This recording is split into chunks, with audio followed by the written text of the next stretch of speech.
You've been praying for healing, maybe for years. You've fasted, you've cried on the floor at 2 a.m., you've believed, you've doubted, you've believed again. And somewhere deep inside, you made a deal with God, or the universe, or whatever you call it.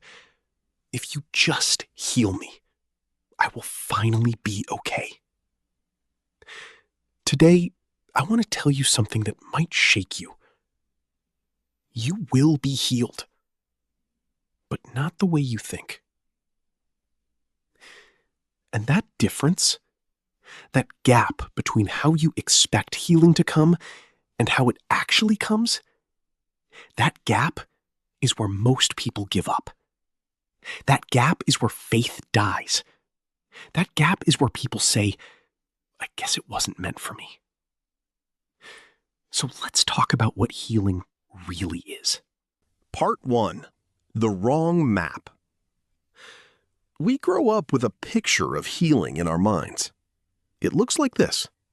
Something is broken, something is wrong, and then, one moment, it is fixed. Gone. Over. Done. Like a light switch. Off, then on.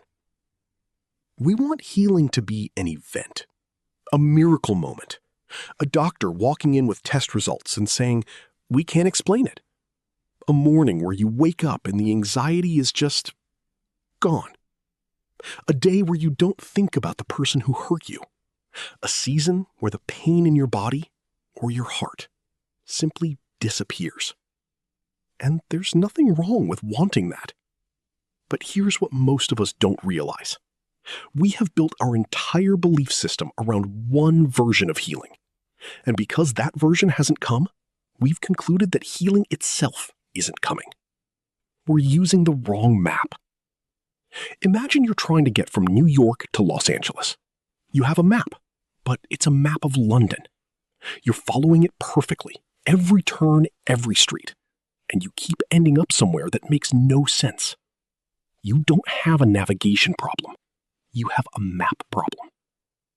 Most people's understanding of healing is a map of a place that doesn't exist. Because real healing, real restoration, it almost never looks like what you pictured. Part 2.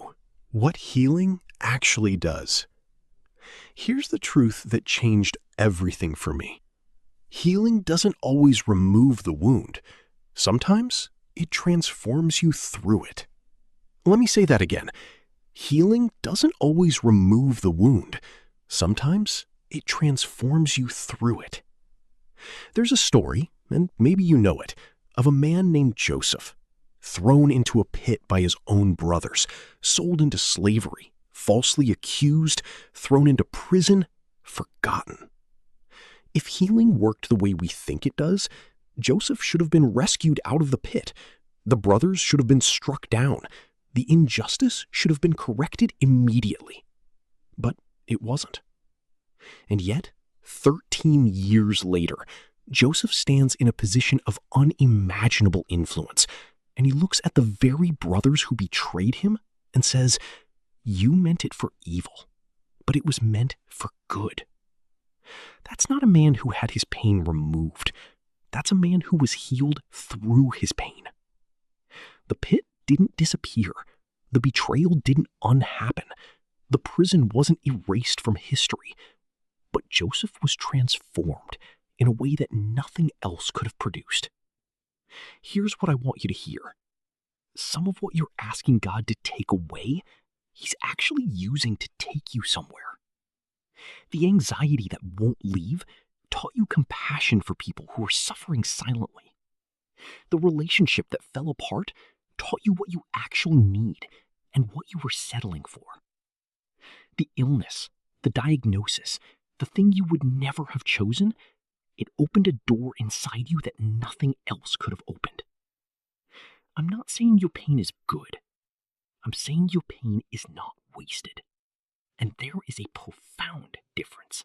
Part 3. The healing you don't recognize. I want to ask you something, and I want you to sit with it. What if healing has already started, and you just didn't recognize it? What if it didn't arrive with a trumpet? What if it came quietly, disguised as something else? What if it looked like a conversation you almost didn't have with someone who said exactly what you needed to hear? A boundary you finally set that felt like loss in the moment, but was actually freedom beginning. A morning where, for the first time in months, you got out of bed without dreading the day, and it was gone so fast you didn't even count it. A moment where you laughed, genuinely laughed, and for 30 seconds you forgot the thing that's been crushing you. What if those weren't accidents? What if those were installments? See, we want healing to be a lump sum, delivered all at once, signed, sealed, done. But most of the time, healing is a process.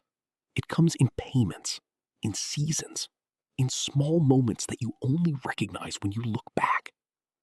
The danger is this: if you're only looking for the dramatic miracle, you will miss every quiet one. And you'll stand at the end of your story, healed, restored, transformed, and say, I never received my healing, when actually you received it every single day, piece by piece, in ways you couldn't see at the time. Start paying attention differently. Start looking for the small signs, the minor shifts, the tiny lightness that wasn't there last month. Healing is already moving towards you. Part 4, the hardest part.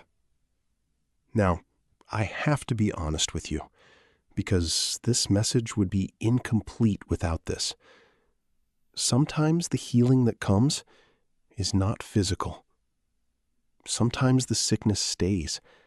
Sometimes the wound doesn't close the way you asked. Sometimes you pray and believe and trust, and the thing you wanted to be healed from remains. And I will not stand here and tell you that's simple or easy, or that there's a neat bow to put on it. But I will tell you this: there is a kind of healing that goes deeper than the body. There is a kind of peace that doesn't make sense given the circumstances. There are people, I have met them, who are living with chronic pain, with terminal diagnoses, with losses so enormous most of us couldn't comprehend them, and they carry something in their eyes that I can only call wholeness. Not because they're pretending, not because they've given up, but because somewhere in the journey, they found something more durable than the absence of pain. They found meaning. They found presence. They found that they were not alone in it. And that, I believe, is the deepest form of healing available to any human being. Not that the hard thing is removed, but that you are held in the middle of it, and that you come out the other side, not the same person who went in, but someone more.